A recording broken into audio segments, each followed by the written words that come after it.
Nós estamos aqui na sala tecnológica do Departamento de Gestão e Economia e nós vamos transmitir daqui a palestra da professora Débora Carvalho, Data Mining aplicada à saúde. É uma professora com bastante experiência, ela é colaboradora do programa de pós-graduação em Gestão da Informação da Federal, é professora convidada do programa da PUC. Ela tem experiência na área de ciência e computação aplicada à saúde, principalmente na parte de mineração de textos, mineração de processo, aquisição de conhecimento, apoio à decisão em saúde, pós-processamento dos padrões descobertos e participando dos projetos de prospecção e desenvolvimento de tecnologia em saúde com a Unimed Paraná, com a Prefeitura Municipal de Curitiba, entre outras instituições. Ela também participa de comissões e projetos de enfrentamento à violência contra crianças e adolescentes. Então, vou passar a palavra para a professora Débora e ela pode complementar essa apresentação, se ela quiser, e passar mais alguns detalhes para nós. Então, obrigado, professora Débora, por aceitar fazer essa palestra para nós, então. Obrigado. Então, tá bom. Então, antes de mais nada, né, eu gostaria de agradecer o convite do professor Gilson, da professora Renata, de estarmos aqui batendo um papo com vocês sobre mineração de dados, data mining aplicada à saúde, tá?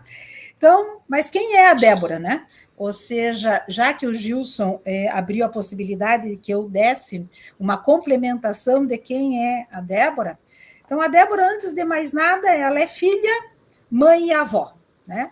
Então, quem está marcadinho de vermelho aqui são os filhos, quem está marcadinho de azul são os meus pais e a minha sogra, tá? Então, aliado ao fato de eu ser filha e mãe, eu também tenho 6 netinhos que vão desde 1 ano de idade até 29 anos, ou seja, uma experiência bastante rica. Sob a perspectiva de profissional, né, eu posso dizer para vocês que eu sou graduada num dos primeiros cursos, numa das primeiras turmas da Universidade Federal do Paraná, em informática, que naquela época se chamava Tecnologia em Banco de Dados, depois especialização em gestão de processos, sou da primeira turma do mestrado da PUC Paraná, sou da primeira turma de doutorado também da PUC Paraná, e tive a oportunidade de fazer um segundo doutorado em computação de alto desempenho. Mestrado e os 2 doutorados foram em mineração de dados. Vale destacar que o primeiro trabalho em mineração de dados que foi realizado na PUC Paraná foi exatamente o meu projeto de mestrado. Além de ensinar, eu também trabalho, né? Então, eu trabalhei na Universidade Federal do Paraná, no Centro de Computação Eletrônica, depois trabalhei no IPARDES, que é uma instituição de pesquisa vinculada à Secretaria de Planejamento do Estado do Paraná, e, finalmente, a partir de 2010, eu aliei só a carreira docente. Enquanto eu estava no IPARDES, eu também, e no paralelo, trabalhei com a carreira docente, mas a partir de 2010, só a carreira docente. Então, a regra histórica de quem é a Débora nesse processo e o porquê que eu, de uma certa forma, me apaixonei por mineração de dados, porque dados sempre foi uma matéria-prima para todas as minhas pesquisas e a minha atividade profissional. E, com isso, eu acabei precisando melhor aproveitar esse potencial de dados armazenados. Tá? Então, desde 1976 até 2025, eu venho esgrimando os dados e descobrindo elementos que sejam interessantes para apoiar o processo decisório na saúde, seja sob a perspectiva clínica ou seja sobre a perspectiva de gestão na saúde. Tá? E conforme o Gilson comentou, além de ser mãe, filha, avó, docente, pesquisador, eu também tenho aí diversos trabalhos voluntários que vão desde um projeto de cartas consciência para crianças do ensino médio para países de língua portuguesa. Sou do Conselho de Segurança do Centro Cívico, sou membro participante do Núcleo da Paz, que é coordenado pela Secretaria de Saúde do Estado do Paraná, e também colaboro com a Corte Materno-Infantil, em parceria da PUC Paraná com a Prefeitura Municipal de Curitiba. Tá? Bom, eu sei que na nossa interlocução entre vocês, nós temos aí pessoas que são da tecnologia e temos pessoas que também são da saúde. O que, de uma certa forma, é super interessante esse bate-papo, porque o que a gente está propondo aqui é exatamente uma sinergia, uma interseção entre a tecnologia e a saúde, sempre objetivando melhorar a qualidade de vida da população. Bom, mas por que o dado sempre foi um objeto de interesse da Débora, né? Em primeiro lugar, porque o dado é uma representação da realidade. E se ele é uma representação abstrata da realidade, ele é algo que é extremamente importante. E cada vez mais o dado ele se transforma numa nova moeda que vai permitir essa transformação para uma qualidade de saúde melhor, uma qualidade da sociedade melhor.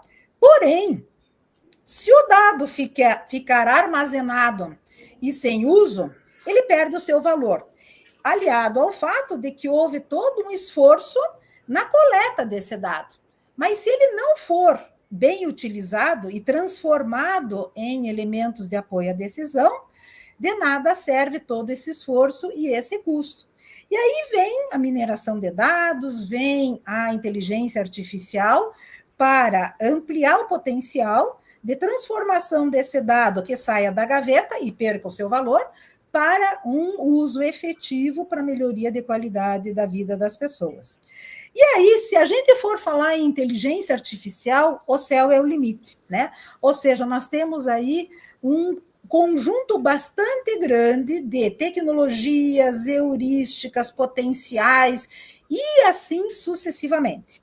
E se a gente também for buscar na literatura como é que se organizam essas heurísticas, algoritmos, formas de representação do padrão descoberto, a gente vai ver várias linhas de pensamento. Mas o nosso objetivo aqui não é entrar no mérito dessas linhas de pensamento, da forma como que se estabelece esse mapa mental entre essas heurísticas e tecnologias. O nosso objetivo é exatamente como transformarmos dado que está coletado para apoio ao processo decisório.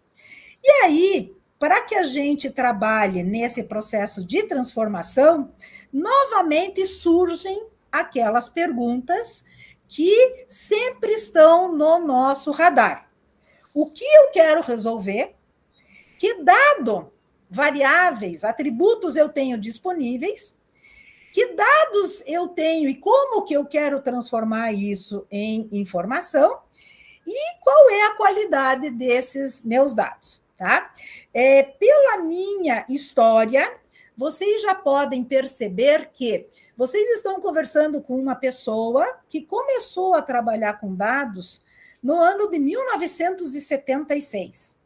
Quando alguém chega para mim e diz, Débora, os meus dados não têm qualidade, eu digo, não se preocupe. Nenhum dado tem 100% de qualidade. Por um motivo simples. O conjunto de dados coletado nada mais é do que uma abstração da realidade. Se a nossa realidade é ruidosa, como é que o dado coletado vai perder o ruído? Então, as incertezas, as inconsistências não devem ser fator de bloqueio. E sim, é um desafio a mais. Tá? Então, mas de qualquer forma, se eu for transformar dados em informação útil e que possa apoiar o processo decisório, a gente vai estar sempre discutindo e identificando qual é o nosso problema, o que eu tenho disponível, desse disponível, o que é dado, o que é informação e qual é a limitação que esse dado nos traz. Só para a gente trazer um exemplo bastante simplificado, e vocês vão perceber que ao longo da nossa conversa, no nosso bate-papo, a gente vai estar sempre trabalhando com exemplos simples, até para facilitar a compreensão, e aí depois eu tenho aí um conjunto de leituras que eu indiquei, inclusive, para o Gilson, que aí vocês vão poder trabalhar com alguns exemplos de aplicações do mundo real, e aí vocês vão poder estar compreendendo um pouco melhor e lembrando que a Débora está sempre disponível para apoiá-los. Mas voltando aqui para o nosso exemplo simples. A Débora disse que precisa de uma situação-problema. Então, num primeiro momento, eu quero identificar qual é o padrão de pessoas que assistem ou não assistem uma programação em um determinado horário. Por quê? Porque eu quero definir qual é a minha programação de marketing para aquele horário.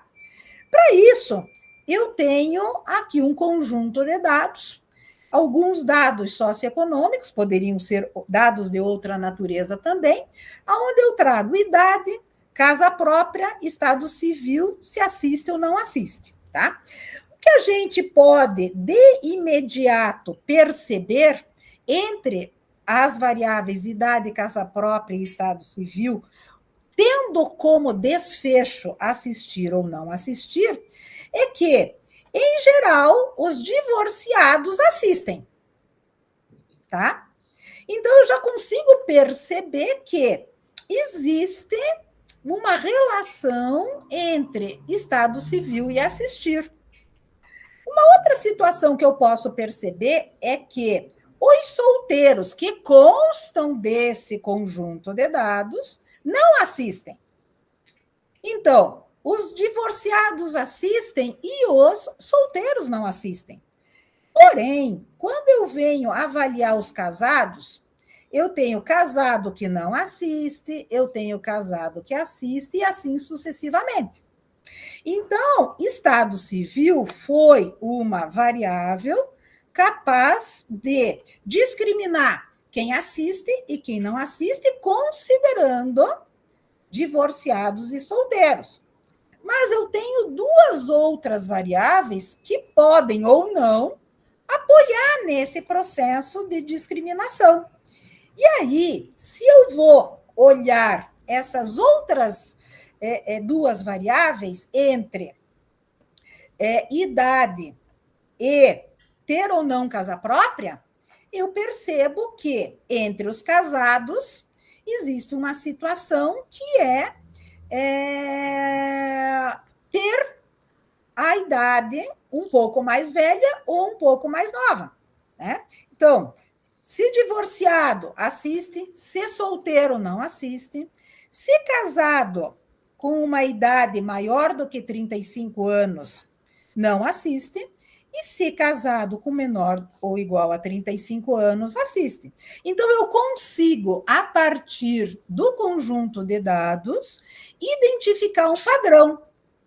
E aí, o que a gente percebe é que eu tinha um problema, eu tinha as variáveis, eu identifiquei como é que se dá essa descoberta, essa relação entre as variáveis e a minha variável desfecho que caracteriza o problema, e aí a Débora comentou sobre incerteza. Se nós percebermos, no nosso conjunto de dados, entre os casados, não existe nenhum casado com idade entre 36 e 39 anos. A idade entre os casados pula de 35 para 40. Então, significa dizer que existe uma lacuna de representação de idade entre os casados. E que esse fator, né, esse valor de corte da idade em 35, ela pode ter algum viés em função desta lacuna. Mas isso não impede que eu perceba que existe alguma relação nesse sentido, tá? Pessoal, se vocês quiserem fazer alguma pergunta, fiquem super à vontade para interromper e fazer, tá? Só usem aí o professor Gilson como comunicação, tá? Bom, e aí a gente pode dizer o seguinte: em que situação a gente pode estar se apropriando de tecnologias baseadas em inteligência artificial ou mesmo em mineração de dados, data mining? Em geral, todas as respostas que nós precisamos dar quando nós estamos em fase de processo decisório, nós respondemos a um estímulo. Então, nós temos estímulos e temos respostas aos estímulos. Em geral, quando o estímulo ele é antecipado, ele é previsto, ele está contemplado, e eu tenho respostas previamente testadas e planejadas, dificilmente eu vou necessitar de apoio de tecnologias do tipo baseado em alguma heurística de inteligência artificial. A questão surge como uma forte oportunidade quando eu tenho essa representação desses 3 outros quadrantes. O primeiro quadrante é um estímulo antecipado para uma resposta planejada. Os outros quadrantes estão vinculados a um estímulo não antecipado para respostas não planejadas, não antecipado para resposta planejada, mas eu não consigo muitas vezes fazer essa associação, ou mesmo eu tenho um estímulo antecipado por uma resposta não planejada. Isto não é dogmático, é apenas uma indicação de oportunidade de uso, tá? Bom, e aí a mineração de dados, ela foi um conceito cunhado em 1996 por Fayad, quando da proposta do termo, né, Knowledge Discovery Database, ou seja, o famoso KDD.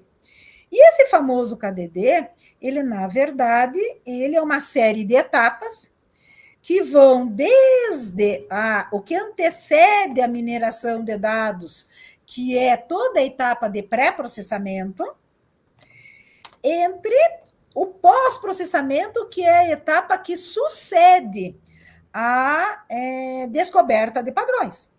Então, em geral, você tem uma etapa de pré-processamento, que vai desde a seleção, transformação e assim sucessivamente dos dados, a aplicação de algoritmos de data mining e as estratégias para avaliar esses padrões descobertos, tá? Bom, para quem já teve a oportunidade de trabalhar com dados, seja sob a perspectiva de análise estatística, ou seja sobre a perspectiva de aplicação de algoritmos de mineração de dados, ou mesmo machine learning, vai ter como indicação que entre essas 3 etapas, pré-processamento, descoberta ou interpretação dos resultados, a etapa que dá mais trabalho, com certeza, é a de pré-processamento. Tá? A aplicação dos algoritmos, ela é rápida, e, em geral, ela depende, lógico, de uma robustez de equipamento, mas ela não é o maior calcanhar existente nesse processo. Bom, e aí, para essa nossa conversa, tá? Nós vamos estar focando em 3 tarefas que são ditas tarefas originais da mineração de dados, que é a tarefa de associação, a tarefa de agrupamento e a tarefa de classificação, tá? Existem outras tarefas, mas que nesse momento a gente não vai estar conversando, até por conta da nossa limitação de tempo, mas que a gente tem condição de conversar na sequência. Bom, eu havia comentado com vocês que eu estaria tentando trabalhar sempre com exemplos de fácil compreensão, e que exemplos um pouco mais complexos, com um conjunto de dados um pouco mais complexos, a gente poderia conversar na sequência. Só tomar um golinho d'água. Então, eu, inclusive, encaminhei esse artigo, entre os artigos que eu encaminhei para o Gilson, eu mandei esse arquivo Mineração de Dados aplicado à fisioterapia, tá? E, nesse caso, o que a gente tem? Nós temos aqui um conjunto de diagnósticos de pacientes da fisioterapia, onde a gente tem como diagnóstico cifose, escoliose, cervicobraquialgia e assim sucessivamente. E temos também alguns atributos, algumas variáveis oriundas do cadastro de pacientes. Então, qual que seria, então, a nossa meta na aplicação de algoritmos de mineração de dados? O nosso problema, neste exemplo, seria qual é o padrão entre os pacientes que levam a determinados diagnósticos, considerando idade, sexo, peso, altura, estado civil, profissão, jornada de trabalho em horas, intervalo, se tem intervalo ou não na jornada, as horas do intervalo, se está em fase de alguma dieta alimentar e se pratica atividade física. Aqui, nessas variáveis, o que a gente pode perceber? Novamente, a questão das incertezas. Nós temos, por exemplo, aqui com o primeiro paciente, que é um estudante de 12 anos, ele não informou se ele está em dieta ou não. Então, todos os pontinhos de interrogação aqui representam incertezas, porque não foi informado, tá? Mas os algoritmos, em geral, eles têm estratégias para tratar as incertezas. E aí, a gente depois, na sequência, a gente pode conversar sobre essas estratégias para tratar a incerteza, tá? Bom, e aí, usando a variável diagnóstico como sendo a nossa variável desfecho, é a nossa variável que caracteriza a situação problema. E esses atributos que estão disponíveis para esta avaliação, a gente percebe que a profissão e a idade foram as variáveis que estabeleceram maior relação com o diagnóstico. Então, significa dizer que eu tenho a minha variável diagnóstico como desfecho, e a despeito de eu ter ofertado para o algoritmo vários atributos, apenas os atributos idade e profissão foram aqueles que melhor caracterizaram o padrão descoberto. Tá? Então, essa é uma descoberta que foi realizada por um algoritmo, no caso específico aqui é o algoritmo J48, que vocês podem, inclusive, acessá-lo a partir do ambiente UECA, mas o Python tem várias opções também, e assim sucessivamente. Aí vocês poderiam dizer, Débora, mas o que é esse númerozinho do lado da ramificação da árvore de decisão? Que diz assim, se profissão for motorista ou representante comercial, então a lesão, o diagnóstico é igual à lesão. E nós temos aquele númerozinho 3 ali. Esse 3 significa dizer que nós temos 3 pacientes que se encaixam na profissão motorista ou representante comercial e que o diagnóstico representa a lesão. Aí vocês poderiam estar dizendo assim, mas Débora, tem um númerozinho ali do lado, naquela regra, na penúltima regra, nessa penúltima ramificação, que diz que se profissão for igual a estudante e a idade estiver entre 12 e 15 anos, o diagnóstico é cifose. O 2, você disse que são pacientes que satisfazem ser profissão estudante e ter a idade entre 12 e 15 anos. Mas o que é aquele umzinho? Aquele umzinho é o que a gente chama de erro da regra predita. Tá? Então, é muito frequente quando nós descobrimos padrões utilizando algoritmos que representam o padrão no formato de classificador, a gente analisar também qual é o erro. Né? Porque, lembrando, os dados são ruidosos e, em geral, a gente não encontra situações como essa que nós mostramos aqui, aonde não tem erro nenhum. Essa aqui é o mundo ideal, né? Uma representação do mundo ideal sem ruído, mas no dia a dia a gente vai ter sempre situações ruidosas. Então, aquele umzinho representa o erro. Bom, então, entre as nossas 3 tarefas, a classificação, nós tivemos como dados o desfecho diagnóstico e um conjunto de atributos, um conjunto de variáveis, para tentar descobrir um classificador a partir deste desfecho. Então, agora vamos para a tarefa de associação. Então, vamos agora identificar entre os pacientes, entre esses mesmos pacientes da clínica, nós temos aí o que a gente chama de diagnóstico clínico, diagnóstico fisioterapêutico e o resultado, se houve uma redução do problema original apresentado, tá?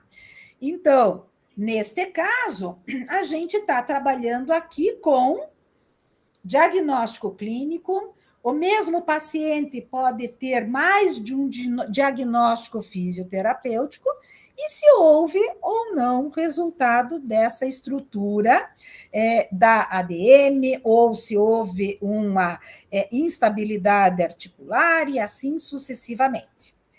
Bom, neste caso, o que nós temos? Nós temos regras que a gente chama regras de associação. Então, eu associo os itens de dados que estão representados no meu conjunto de dados, tá? Vocês perceberam que quando nós estávamos falando em classificação, nós tínhamos atributos ditos nominais, né? Onde é masculino e feminino, assiste ou não assiste, a idade, que é um atributo numérico. Quando nós estamos trabalhando com regras de associação, em geral, nós não trabalhamos com atributos numéricos. A gente trabalha com atributos nominais que podem ou não ser categóricos. Então, como é que eu leio as regras de associação que estão apresentadas? Então, houve uma associação entre encurtamento muscular e diminuição da ADM. Aí poderia dizer assim, se encurtamento muscular, então diminuição da ADM. Aí, como é que eu posso identificar o quão forte é esta associação? Então, eu posso identificar que em torno de 37% dos pacientes apresentaram encurtamento muscular. Desses 37%, 83% apresentaram também diminuição da ADM. Então, eu posso perceber que a probabilidade, no meu conjunto, de apresentar encurtamento muscular é em torno de 37%. A probabilidade condicional de apresentar diminuição da ADM, tendo apresentado encurtamento muscular, é de 83%. Tá? Bom, essa é uma regra que nos permite perceber que nós temos aqui, não é 100%. Essa regra não atende a 100% da probabilidade condicional. Então, significa dizer que tem alguém que, mesmo apresentando encurtamento muscular, não tem encurtamento. Tá? Então, neste caso, o que acaba acontecendo? Gera o que nós chamamos de regra de exceção. Então, você tem a composição do encurtamento com a ruptura do tendão e que não gera uma diminuição da ADM. Então, para essa situação, a gente costuma dizer que eu tenho regras gerais e tenho as regras de exceção. Então, eu posso trabalhar só com a descoberta das regras, que já pode apresentar um potencial de apoio à decisão interessante, ou eu posso também, sobre as regras de associação descobertas, trabalhar com a busca por situações de exceção. Em geral, as regras de exceção, elas representam um maior interesse do que as regras gerais. Tem vários autores que, inclusive, remetem que as regras gerais, quando você tem uma alta probabilidade de ocorrência do antecedente, é porque nós temos o que são situações de senso comum, né? Então, mas, lógico, tudo isto, ele está, o que usar, como usar e quando usar, está diretamente relacionado com a tua situação problema, né? Então, essa que é o tom de toda e qualquer análise, né? A análise estatística também parte de qual é a minha pergunta, né? O que eu quero investigar? Qual é a natureza dos meus dados? A mesma coisa se aplica para as estratégias de mineração de dados. Então, nós vimos a representação de padrões descobertos a partir de classificadores. Uma das formas é a árvore de decisão. A tarefa de associação, aonde nós, em geral, trabalhamos com dados de input, que são representações nominais dos atributos, domínios nominais, e que associam os itens de dados. Aqui, por exemplo, eu tenho a regra sem encurtamento muscular, então diminuição do ADM, mas no meu conjunto de regras poderia ter invertido. Se diminuição do ADM, então encurtamento muscular. E aí nós teríamos a probabilidade do antecedente ocorrer e a probabilidade do consequente ocorrer, dado que o antecedente ocorreu, modificados, tá? Bom, então agora vamos para a nossa terceira estrutura de agrupamento, que é o agrupamento das tarefas, né?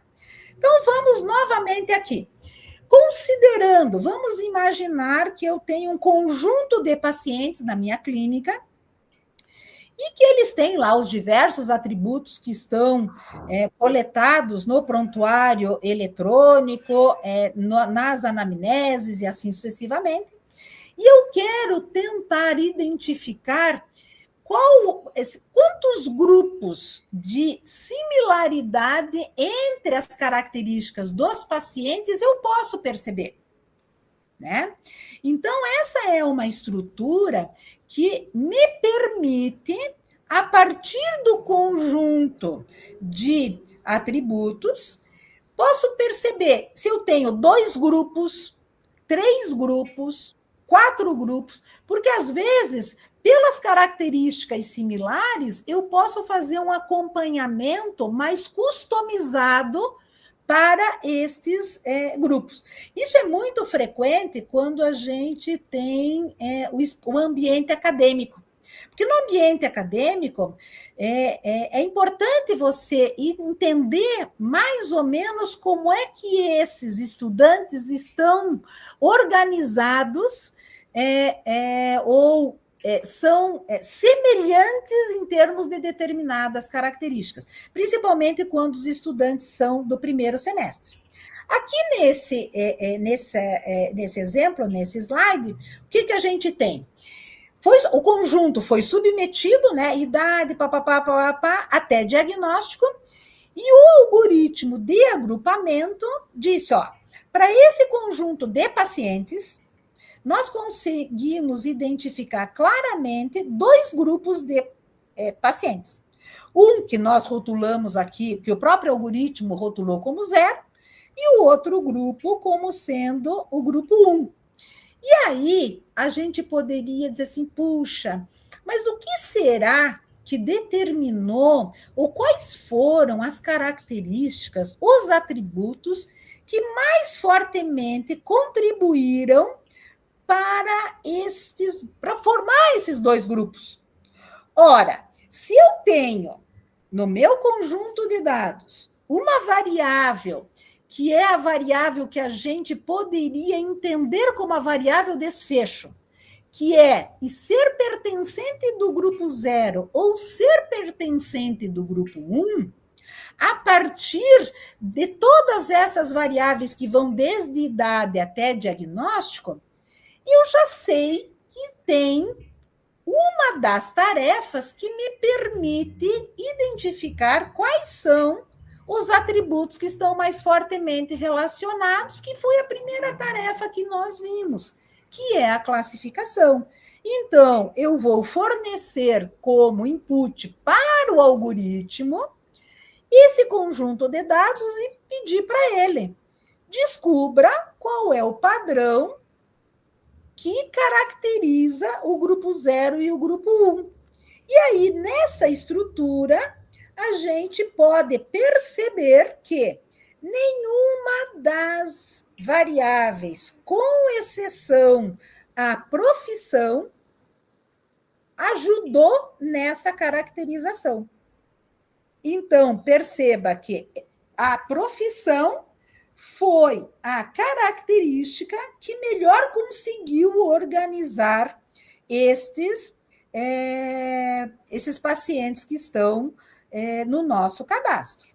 E aí, quando a gente vem aqui, então, a classificação eu tenho como meta identificar entre as variáveis disponíveis no meu cenário de trabalho ou de pesquisa, quais são aquelas que conseguem melhor explicar ou se relacionar com a variável desfecho. No caso da tarefa de associação, eu estou associando itens de dados. Então, por exemplo, eu poderia ter diagnósticos, né? Ou seja, a partir dos dados obtidos de pacientes, eu tenho os diagnósticos que os pacientes tiveram, né, ao longo da sua jornada assistencial, e quais são os diagnósticos que estão mais fortemente associados, e, complementarmente, tentar trabalhar com as regras de associação, tá? E no caso de agrupamento, a gente percebe que o meu objetivo é identificar entre o conjunto de instâncias, o conjunto de pacientes, o conjunto de estudantes, o conjunto de profissionais de saúde que estão cadastrados no meu sistema, quais são as características que os organizam em termos de grupo por similaridade? Seja por similaridade de interesse, caso interesses seja um dos atributos, e assim sucessivamente, tá? Bom, nessa perspectiva, tá? Depois que a gente viu a mineração de dados, depois que a gente viu 3 tarefas, né, que existem outras, mas que a gente acabou dando um olhar para essas 3 tarefas, vem uma questão para nós retomarmos esta figura que é proposta para o KDD já há muito tempo, tá? Existe uma perspectiva, se vocês perceberem, que vai de dados até o conhecimento. Descoberto, o conhecimento nada mais é do que, a partir da análise dos padrões descobertos, você vai agregar ou não elementos ao conhecimento que já se tem sobre aquele domínio, sobre aquela situação. Porém, nós temos setinhas verdes saindo de dados e indo até conhecimento. Porém, vale uma observação preciosa. E a observação preciosa remete a essas setinhas que descem.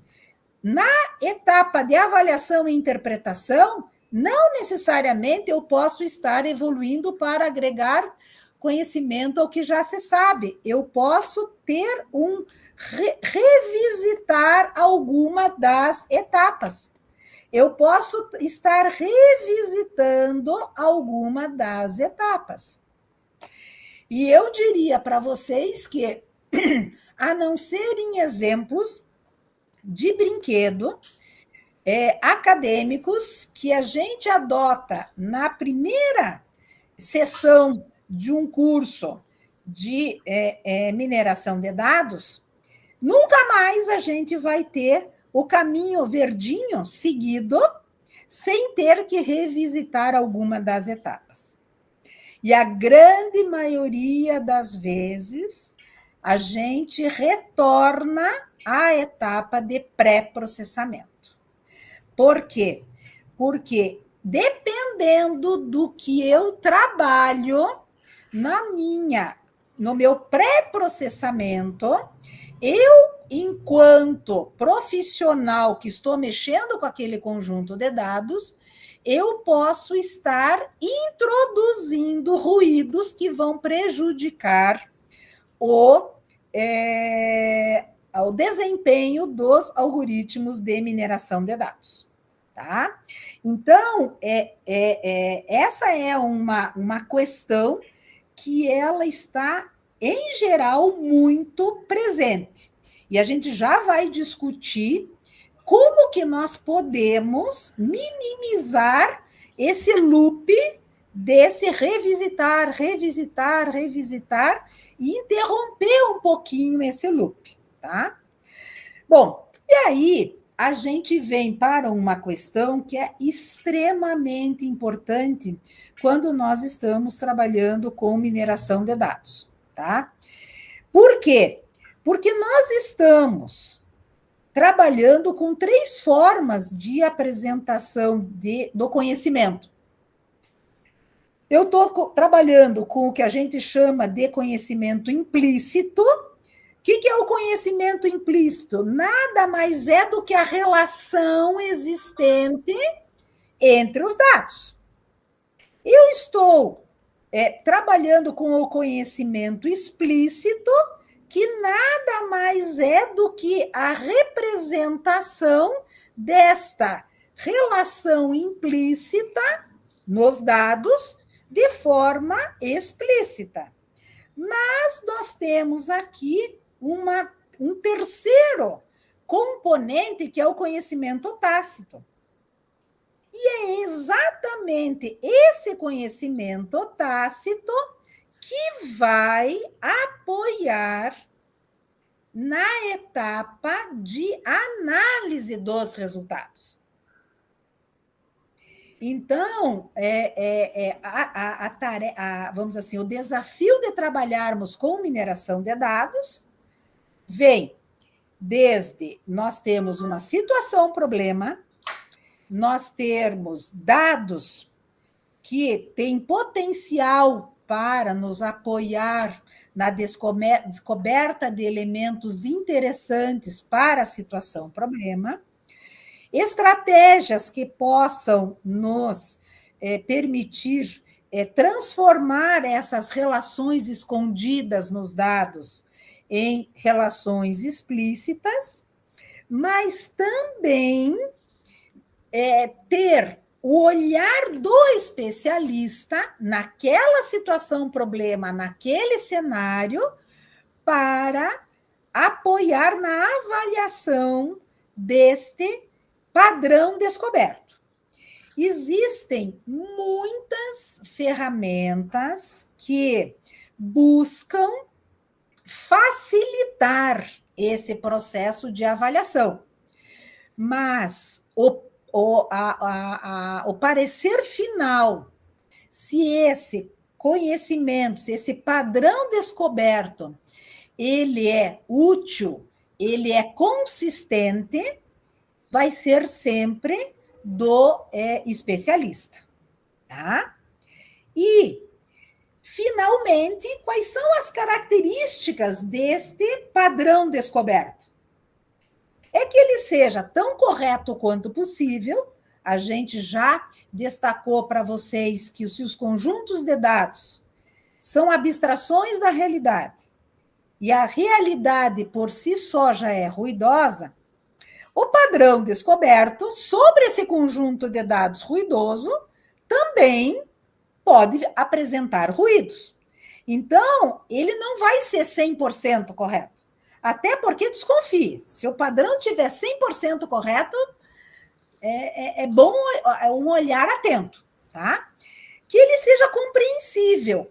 E aí vem uma das grandes críticas, principalmente no início da adoção da mineração de dados, é porque o conjunto de padrões descoberto, ele era tão grande, não era uma árvore de decisão, era uma floresta. E aí isso prejudicava a compreensibilidade. E aí se tornava quase que uma caixa preta, né? Então, houve muito uma discussão, né, entre você adotar redes neurais como classificadores ou formas de representação mais compreensível como árvores de decisão.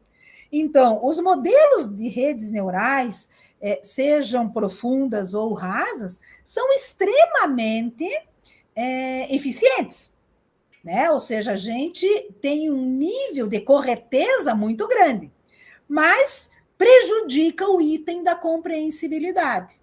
Então, se você estiver tentando identificar algum padrão que não exija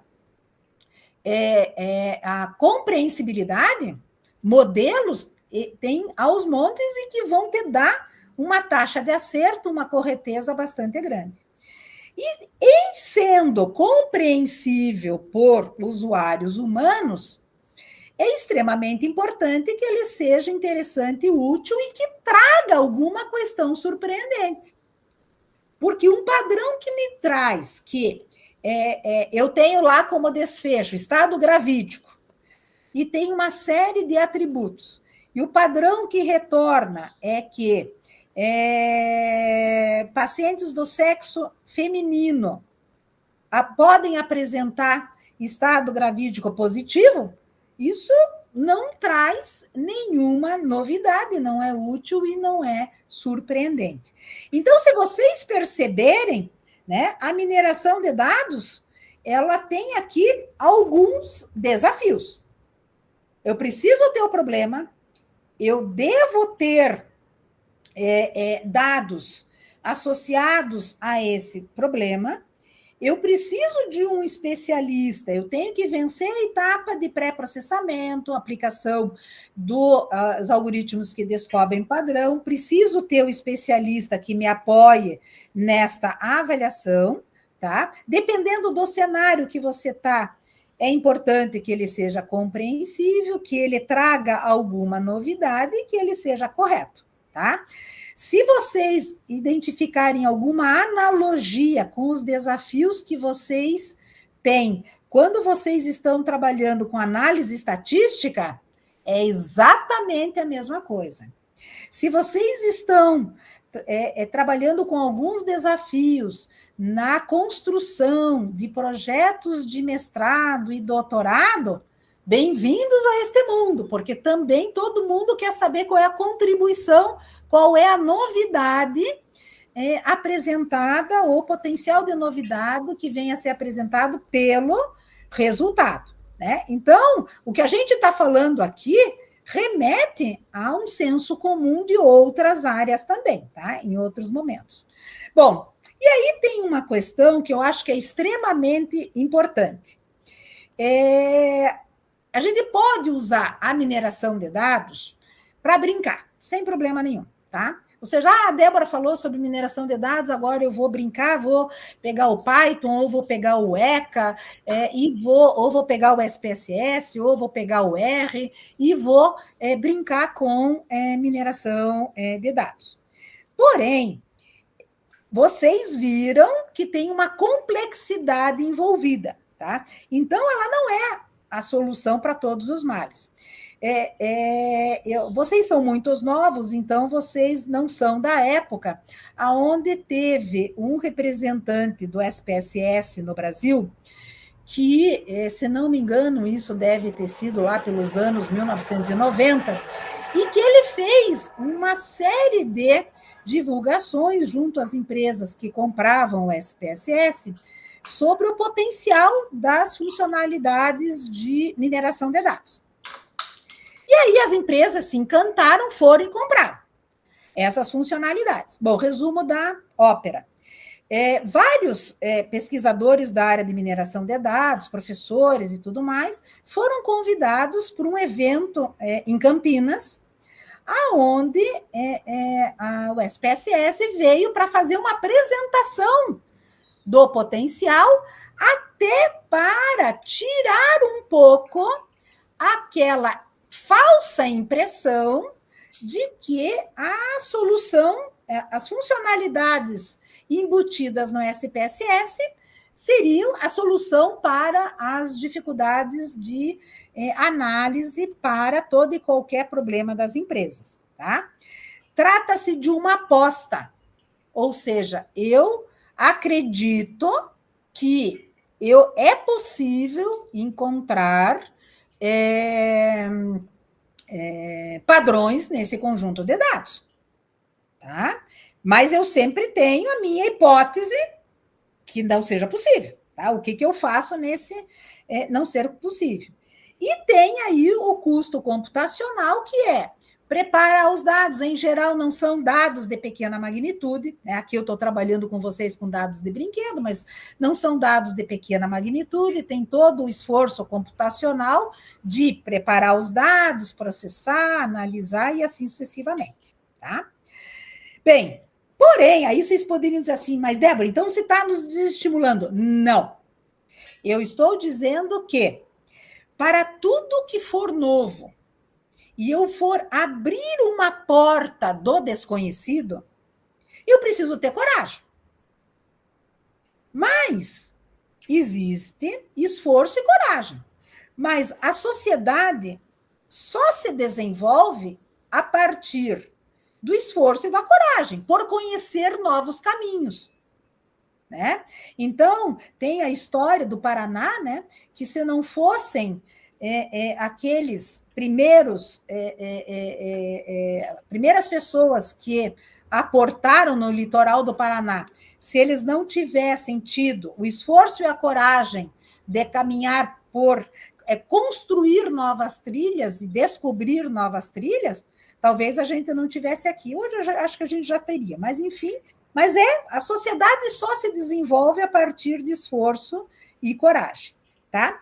Aqui tem outros exemplos que eu repassei para o Gilson. Então, a gente tem aí mineração de dados no enfrentamento da transmissão vertical de sífilis, temos aí mineração de dados no serviço de atendimento de urgências, temos, aqui foram trabalhados em quase 5.000 pessoas atendidas. Aqui nós temos, foram 2 experimentos, 2 modelos implementados pela Unimed Paraná e pela empresa de Correios e Telégrafos, no processo de elegibilidade de pacientes para programas de promoção à saúde, tá? Temos aqui uma outra aplicação que foi a identificação automática de beneficiários propensos a diabetes, ou seja, para que fossem incluídos no programa de prospecção a esses pacientes. Temos aqui uma outra aplicação que foi a avaliação da satisfação do atendimento público bucal, né? Que foi um projeto que desenvolvemos junto com a UEPG e a Unesp, tá? Então, para que a gente tenha clareza do nosso potencial, nós precisamos conhecer a nossa situação problema, quais são as limitações já identificadas a partir dos modelos convencionais, a disponibilidade de dados e ter um especialista motivado, que ele caminhe junto conosco nessa jornada de descoberta de padrões e que possa nos apoiar, tanto eventualmente na categorização dos atributos que nós temos disponíveis no banco, tá? Então, por exemplo, o profissional especialista, ele vai te dizer se você está usando um valor de corte para discretizar um dado adequado ou não. Por exemplo, vamos imaginar que a gente tivesse aí com um atributo que envolvesse aí padrão de votantes em Curitiba, tá? E eu for discretizar idade, se eu for adotar a categorização de idade, que muitas vezes o IBGE adota, que é de 5 em 5 anos, que é uma estrutura quinquenal, nós estamos quebrados. Por quê? Porque entre 15 e 20 anos, nós temos pessoas que não podem votar, nós temos pessoas que podem votar, mas não são obrigados, e nós temos pessoas que podem votar e são obrigados. Então, o papel do especialista também na etapa de pré-processamento, caso venha a ocorrer uma discretização, ela é extremamente importante. E, finalmente, tá? A gente tem aí os dados sem inteligência não servem para nada, dados completamente inconsistentes que foram coletados sem nenhum critério, e inteligência sem dados também reduz bastante o nosso potencial e fica muito só baseado no conhecimento tácito, e esse conhecimento tácito perde a oportunidade de evoluir, tá? Então, pessoal, eu finalizo aqui, tá? E gostaria de, mais uma vez, agradecer a oportunidade de estar conversando com vocês, e agora venho bater um papinho aqui com vocês. Tá? Débora, obrigado pela palestra bem clara, bem abrangente, com exemplos práticos aí, interessante para o nosso pessoal, para os nossos alunos, egressos, conhecer essa área, para muitos conhecer os potenciais da área, de forma que alguns dos nossos alunos egressos são gestores, então é importante que eles conheçam os potenciais que que a área apresenta para o cotidiano deles, né? Então, estamos aguardando aí alguma pergunta no chat, e enquanto isso eu mesmo gostaria de fazer algumas perguntas para você. A questão dessa disponibilidade de dados, como é que você julga que é a situação aqui local, no país, de disponibilidade desse tipo de dados? Assim? Gilson, a tua pergunta é extremamente oportuna e nós não aproveitamos o potencial dos dados. Naquele artigo que eu comentei com vocês, que é a jornada, que é um artigo que é a jornada do paciente aqui no atendimento das unidades básicas de saúde em Curitiba, nós só usamos dados públicos e que estão no portal da Secretaria, da Prefeitura Municipal. O experimento que nós fizemos sobre mortalidade infantil, não me lembro agora, sobre mortalidade infantil são dados públicos, que então é a SINASC cruzado com SIM, e são dados que estão na Secretaria, no Ministério da Saúde. Então, por exemplo, se eu quero estudar prematuridade, no município de Campo Largo. Eu tenho esses dados do SINASC, organizados, inclusive, por município, no SINASC. Então, existe uma questão, Gilson, que nós temos dados públicos que podem orientar alguns projetos. E nós temos dados proprietários que também poderiam orientar alguns projetos. Nós, quando trabalhamos, por exemplo, os dados da Unimed, e os dados da Unimed Paraná e os dados do Correio não eram dados públicos, eram dados proprietários. Aí nós montamos um projeto, submetemos ao Comitê de Ética e o projeto foi aprovado. Então, depende muito do que você quer trabalhar. Nós tivemos, por exemplo, esses dados da Unimed Paraná sobre a prospecção de potenciais pacientes para desenvolverem diabetes, foi um projeto extremamente interessante. Ele foi precursor da possibilidade da Unimed Paraná introduzir, inclusive, a inteligência artificial nos seus processos. Esse foi um projeto que nós desenvolvemos em 2008. A partir desse projeto, e foi percebido o potencial, naquele momento a gente estava só trabalhando com diabetes. Eles replicaram esse mesmo projeto para outras doenças crônicas. E a resposta positiva na precisão da indicação aumentou enormemente o que antes era realizado pelo especialista humano, nessa indicação de potenciais pacientes para o programa de gerenciamento de casos.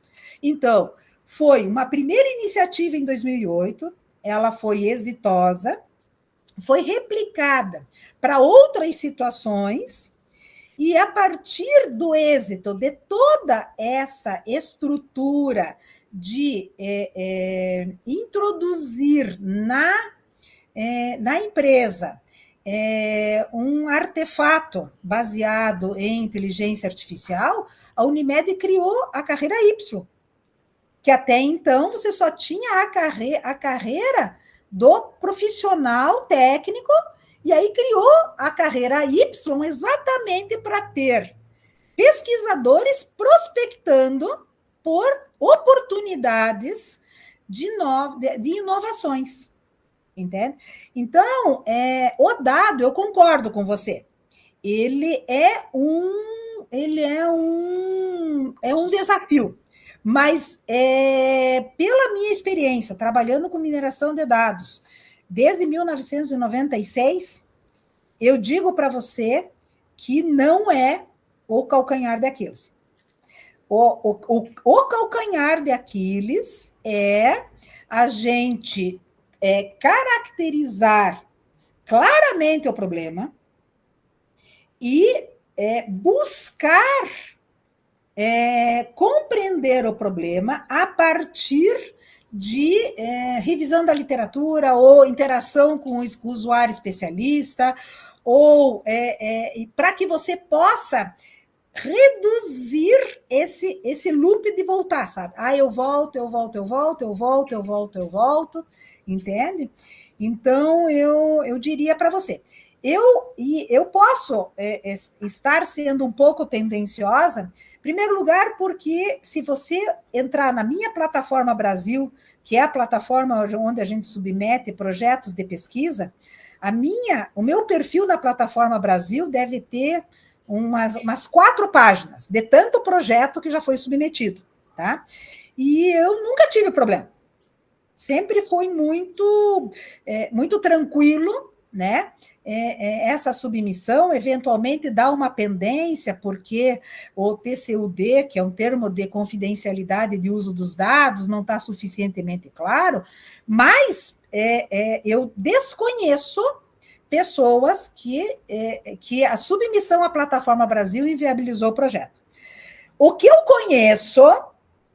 conheço, que são de alunos que não são os seus, porque você tem só aluno bom, aluno fantástico, aluno aquele que cada enxadada uma minhoca. Não é o teu caso, mas é aquele aluno que deixa para submeter para o comitê de ética aos 67 minutos do segundo tempo, porque agora a Covar a gente vai até 67 minutos, e aí não dá tempo de aprovação para que ele faça a coleta, que ele faça a sistematização, que ele realize os experimentos, que ele interaja com o especialista e que ele analise os resultados. Essa situação eu conheço, aos montões. E aí, quem que assume o rótulo? O CEP. Mas, de qualquer forma, por experiência própria, né? E aí eu falo de cátedra, porque todos os meus projetos que não trabalhavam com dado público, eu submeti ao comitê de ética e foi bastante interessante. Uma das coisas, Gilson, se não tiver pergunta, porque não tem problema nenhum, uma das coisas que eu acho que é extremamente importante é quem tiver interesse em trabalhar com mineração de dados, pode me procurar, pode procurar um outro professor que tenha experiência nessa área para bater um papo. Porque, às vezes, o que acontece? Vassoura velha conhece as encrencas. E quando a pessoa tem uma ideia, a gente pode sinalizar para essa pessoa alguns caminhos para ele evitar tropeçar em pedras. Tá? Seja na construção dessa proposta, identificação de variáveis, ou mesmo para submissão ao comitê de ética, desde que ele esteja ali entre os 15 e 20 minutos de um jogo de 45 minutos. Entende? Que aí vai dar tempo de aprovar, coletar os dados, realizar os experimentos e tudo mais. Entende? Então, eu sugiro que converse, bate papo. Eu, por exemplo, quando o meu primeiro projeto de mineração de dados, foi o primeiro projeto de mineração de dados da PUC, eu interagi com um professor da UTF-PR, que era o Alex Freitas, que trabalhou com vocês, isso lá em 1997, 98, e que eu bati na porta dele e fui bater papo com ele. Veja, aí vocês poderiam dizer assim, mas Débora, você não tinha orientador? Tinha, mas o meu orientador não é um dogma, o meu orientador é para me orientar. Mas nada impede que eu, enquanto estudante, enquanto pesquisador, enquanto eu prospecte outras formas de obter conhecimento, que eu converse com outras pessoas. Por exemplo, vocês vão ver nos artigos que tem o e-mail de várias pessoas que trabalharam nesses artigos. Nada impede que alguém do teu grupo que tenha interesse em se aprofundar nessa área, interaja com eles também.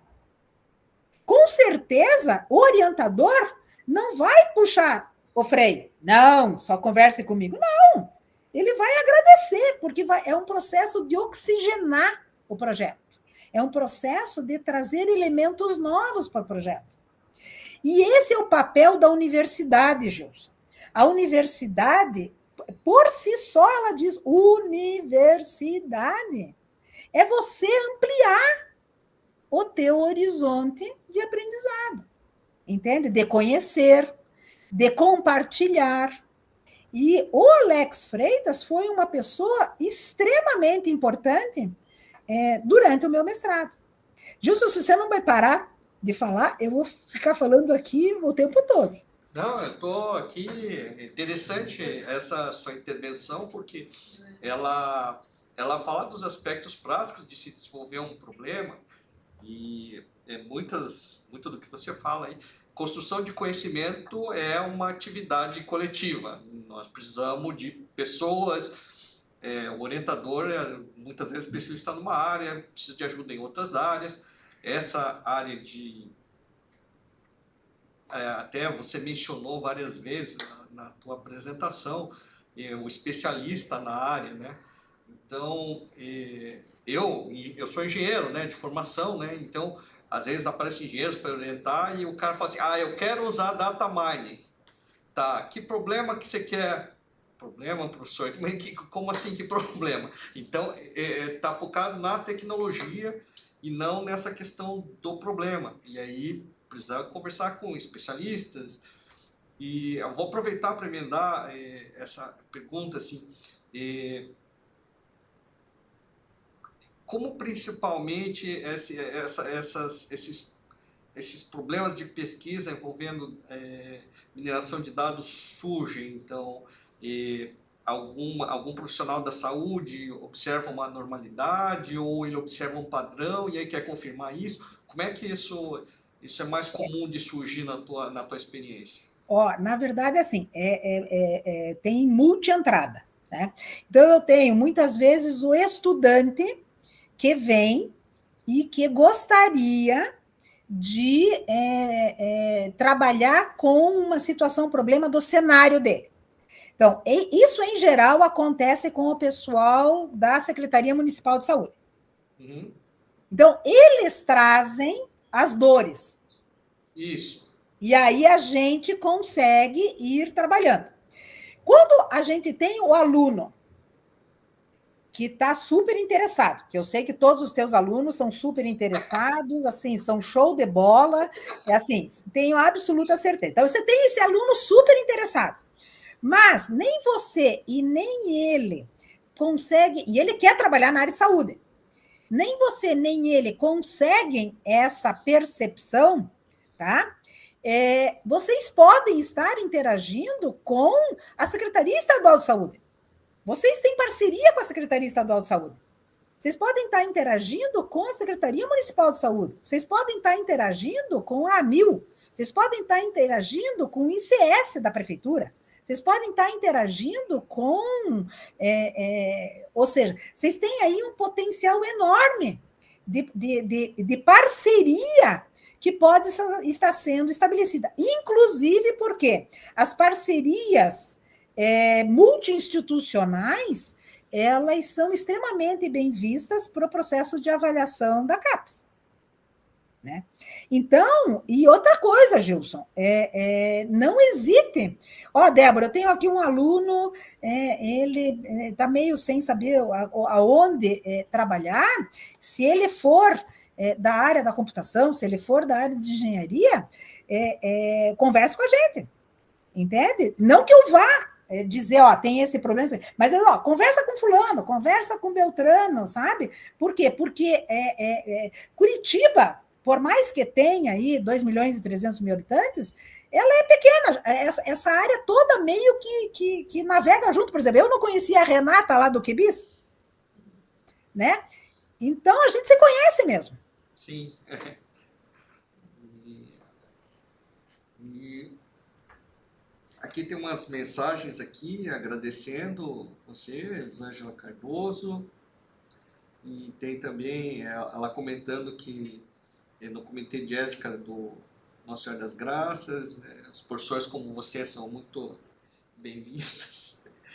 E uma aluna que trabalha, que é cientista de dados, trabalha com uma ferramenta IA também para análise de áudio. Legal. Eu tenho uma pergunta. Posso fazer, Débora? Pode, com certeza. Lá no início da palestra, tu comentou sobre a falta de alguns dados nos bancos, né? Que aí, obviamente, a gente tem que lidar com essas incertezas. E a gente depende de dados justamente para poder criar nossas ferramentas, trazer estatísticas, entender como se comportam as questões ali associadas ao banco. Tem algum percentual máximo de valores de dados faltantes? Como que se lida com isso? Qual que é a estratégia nesses casos? Na verdade é assim, o que acontece? Na área de saúde, se eu for eliminar todos os registros que tem algum dado faltante, eu vou ficar com o lindo conjunto zerado, vazio. Por quê? Porque nem todo mundo faz todos os exames. Nem todos os... ou seja, então, os algoritmos... Você tem 2 estratégias, 2 caminhos. Ou você trata o valor ausente a partir de alguma estratégia que você entenda que seja interessante. Por quê? Porque os dados, alguns dados que já estão no conjunto, podem permitir que você faça uma inferência do dado, ou você simplesmente deixa que o algoritmo se vire. Uma das coisas, Renata, que eu acho super legal, não sei se você já teve a oportunidade de conhecer a metodologia de tratamento dos dados do censo e da PNAD. Não. Que é uma pesquisa, são pesquisas domiciliares que são desenvolvidas pelo IBGE. O manual deles, e que são dados públicos também, os dados do IBGE são todos públicos. O manual deles para tratamento dos dados é uma aula de gestão de dados. Então, eles vão a campo, eles coletam os dados e eles têm um processo de imputar dados para os valores ausentes. E para cada variável tem uma estratégia. E o dado disponibilizado, ele mantém a coluna original com o valor ausente e ao lado a coluna com o valor imputado, caso aquele registro não estivesse apresentando o valor. Então, eu sugiro, não que para áudio, né, que é a tua expertise, um modelo como esse vai ser muito útil, mas é só para você perceber o quanto tem sido estudado e evoluído o processo de tratamento do dado ausente.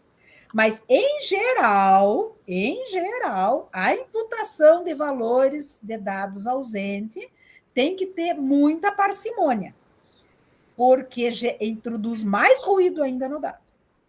Mas, veja, eu sou de uma época, Renata, que a gente não tinha dado digitalizado.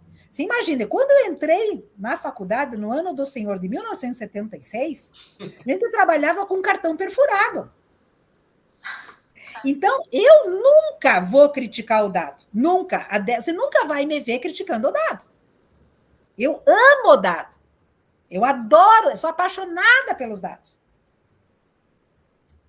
E alguém que venha reclamar, eu vou mandar voltar para 1976, Universidade Federal com 13 perfuradoras, para atender todo mundo do campus. Tá? Então, vamos assim, é a pergunta de 1 milhão, tá, Renata?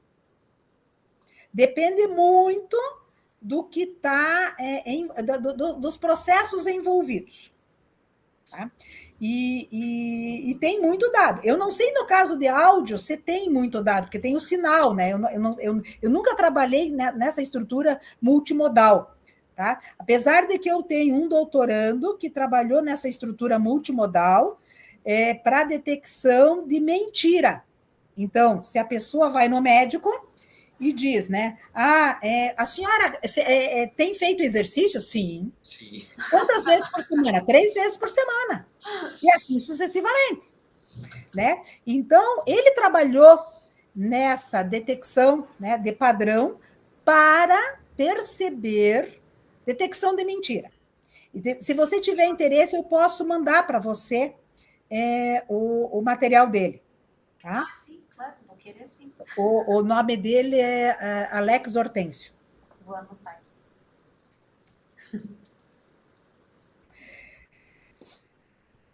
A Jéssica está falando aí que trabalha com áudio, está aqui no chat falando que trabalha com áudio. E ela disse que dá uma dor de cabeça. Realmente, dá uma dor de cabeça trabalhar o pré-processamento. Com dados, principalmente. Mas ela disse que a ferramenta delas aqui, elas faziam tudo na mão, era uma média de 100 áudios por dia. Essa nova ferramenta agora está 4.000 arquivos diários. É muito. A Jéssica é das minhas, não vai reclamar nunca. A Jéssica é das minhas, não vai reclamar nunca.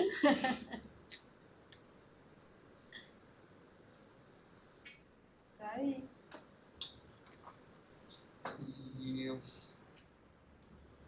Eu, na verdade, tinha preparado a apresentação de 1 hora, porque eu tinha entendido que era até às 16h15, né?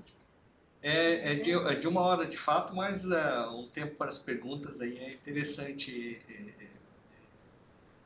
Então, deixa se eu tiver mais 2 minutos, então deixa eu dar mais um pitaco. Tá? Com certeza.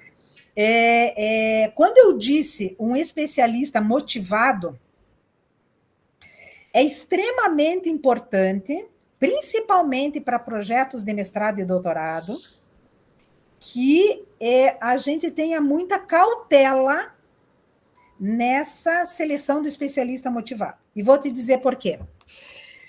Vamos imaginar que a Débora foi chamada para ir na instituição de saúde XYK.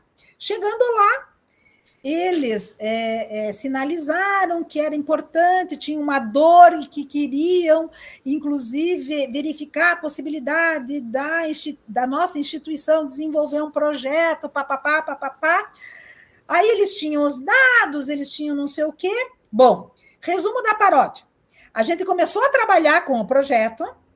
Quando chegou naqueles 15 minutos, Gilson, de submeter o projeto para o comitê de ética, antes de pegar qualquer dado de qualquer coisa, a gente precisava de uma declaração de interesse do cenário, da empresa. Uhum. O especialista, ele era motivado, mas a empresa não. E a empresa não deu a declaração. Resumo da paródia.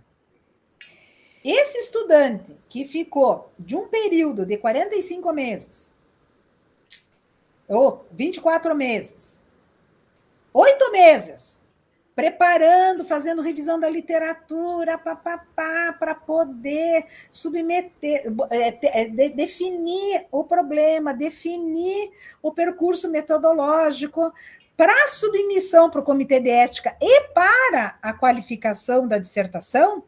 De uma hora para outra foi tirada a escada dele e aí ele ficou sem o que fazer. E o orientador também. Então, quando a gente vai realizar essa prospecção, a gente precisa factuar um pouco o interesse do especialista,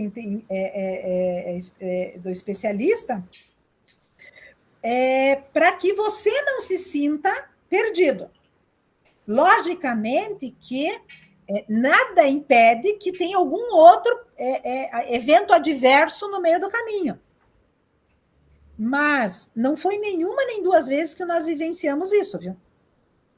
E eu já tive mestrando que, depois do projeto aprovado na banca de qualificação de projeto, a gente não conseguiu os dados e ele teve que, em 12 meses, se virar nos 11, porque o mestrado precisava entregar se virar nos 11 para ter um projeto a ser novamente qualificado e que em 11 meses pudesse ser defendido. Então, muitas vezes, a parceria é ótima, é fantástica. Eu sempre promovo a parceria, até porque, Gilson, eu sou da área da computação. A computação não é a área afim. Apesar que a gente é tão metido que a gente acha que é da área afim, mas nós somos área meio. Eu não sei quem disse para nós que a gente era área afim. Em algum momento fizeram a gente acreditar. Nós somos área meio. Mas a gente precisa do interdisciplinar. Nós precisamos do interdisciplinar. E para o interdisciplinar, a gente precisa de parceria. Seja intrainstitucional ou de fora da instituição. Então, nós precisamos de parceria. Eu sou a pessoa que mais fomenta a parceria. Mas há que ter cuidado, porque não necessariamente aquele especialista que entrou em contato com você, apresentou as dores, ele tem a chancela da instituição. Certo. Você vê essa hesitação dessa instituição por motivos éticos, por motivos... Não. Eles entendem que ali tem um potencial, eles não entendem, aliás, que tem um potencial. O que será isso aí que pega, geralmente? Sabe o que pega, Gilson? Oi. Eu agora, infelizmente, isso vai ficar gravado, tá? Mas eu vou falar. Sabe o que pega? Somos nós, Gilson. Nós da academia. Certo. Que transformamos a sociedade em aquário. A gente vai lá, a gente precisa ter projeto para os nossos estudantes se formarem, a gente usa a empresa e o resultado que a gente apresenta não é aplicável, não contribui para os processos da empresa. A gente transforma a empresa em aquário, a sociedade. Nós temos lugares hoje que, se a gente ligar, eu tenho aqui, eu sou da instituição tal, tenho um mestrando que gostaria de trabalhar com isso, a primeira reunião que a gente faz é uma lavagem de roupa suja. E a primeira pergunta que eles nos fazem é: vocês vão nos dar trabalho para vocês se formarem e vocês fecharem a porta e irem embora? E nós não termos uma contribuição efetiva para a melhoria dos nossos processos? Então, eu acho que nós, enquanto academia, a gente precisa também rever o quanto os projetos que nós desenvolvemos, ele, de fato, tem uma contribuição social. E a contribuição social é melhoria dos processos dos nossos parceiros. Sim, com certeza. Né? Precisa construir uma via de mão dupla. O processo tem que ser ganha-ganha. Sim. E se as empresas estão, em alguma medida, reativas à inserção da academia, não vou dizer todas, porque tem várias empresas que são parceiras e tiveram experiências fantásticas. A exemplo da Unimed, que mudou o processo deles. A gente poderia dizer que foi um ponto de inflexão.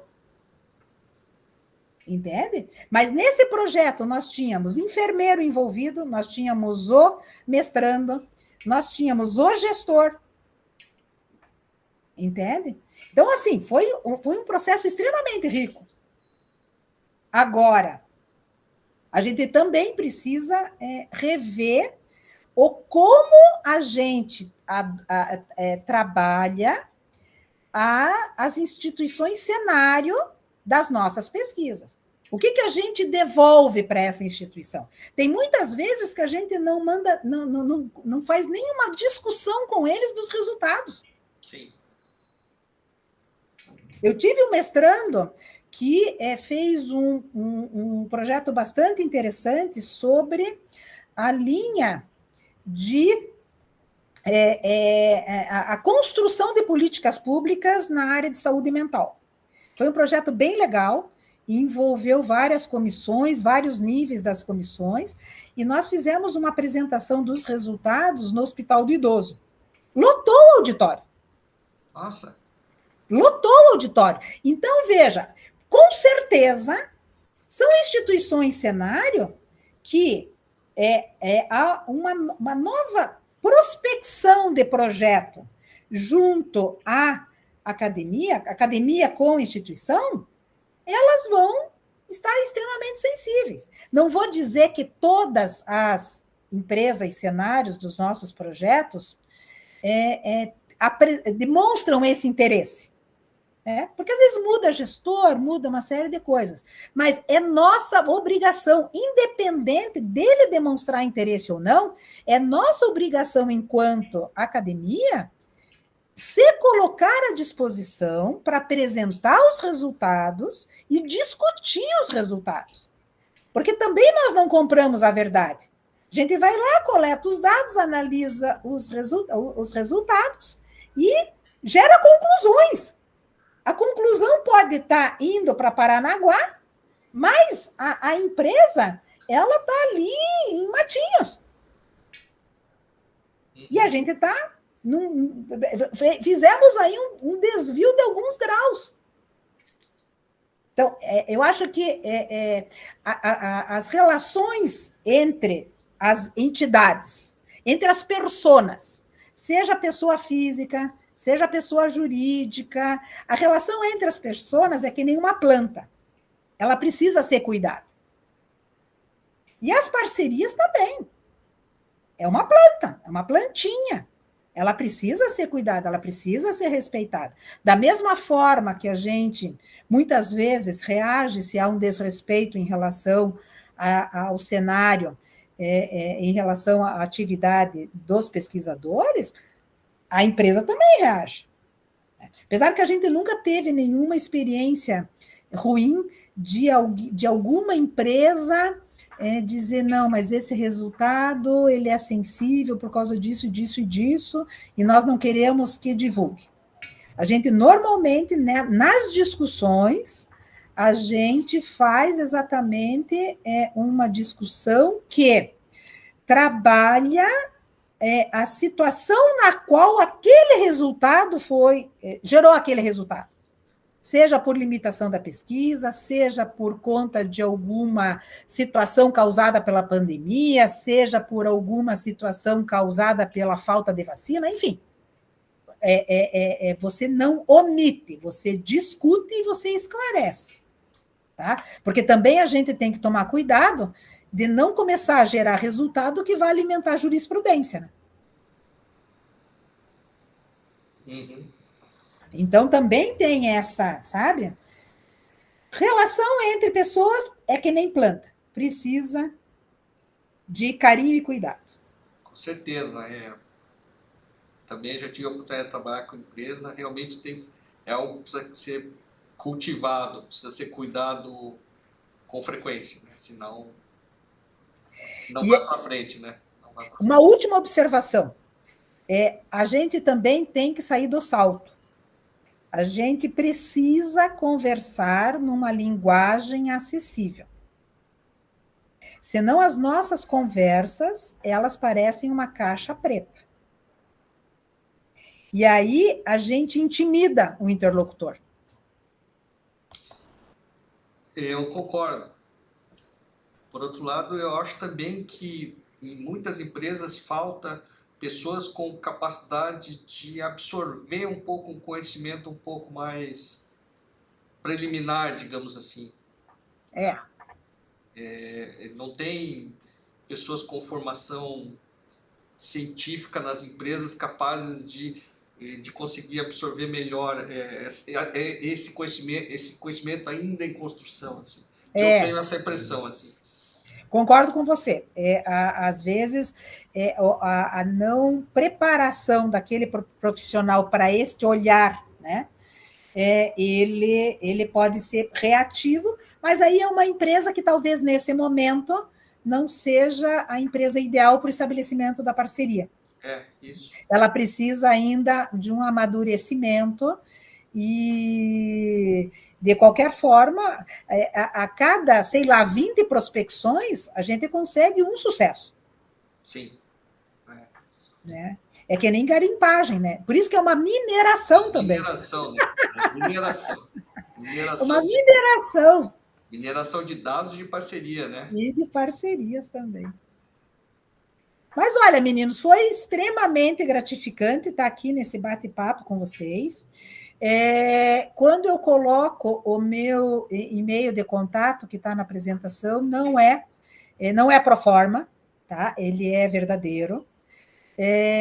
Sintam-se extremamente à vontade para estar me procurando, caso vocês entendam que eu possa dar algum esclarecimento adicional, algum palpite. E digo para vocês, uma pessoa que fez uma diferença enorme na minha formação foi eu ter procurado o Alex, que não era meu professor, na UTFPR, para bater um papo com ele. Então, sintam-se, não hesitem em procurar para bater papo. Bater papo é exatamente a minha primeira transparência. Convido vocês para um café. Por isso que na minha primeira transparência, vamos tomar um café? Que tal tomar um café? E é isso que eu estou convidando vocês para um café.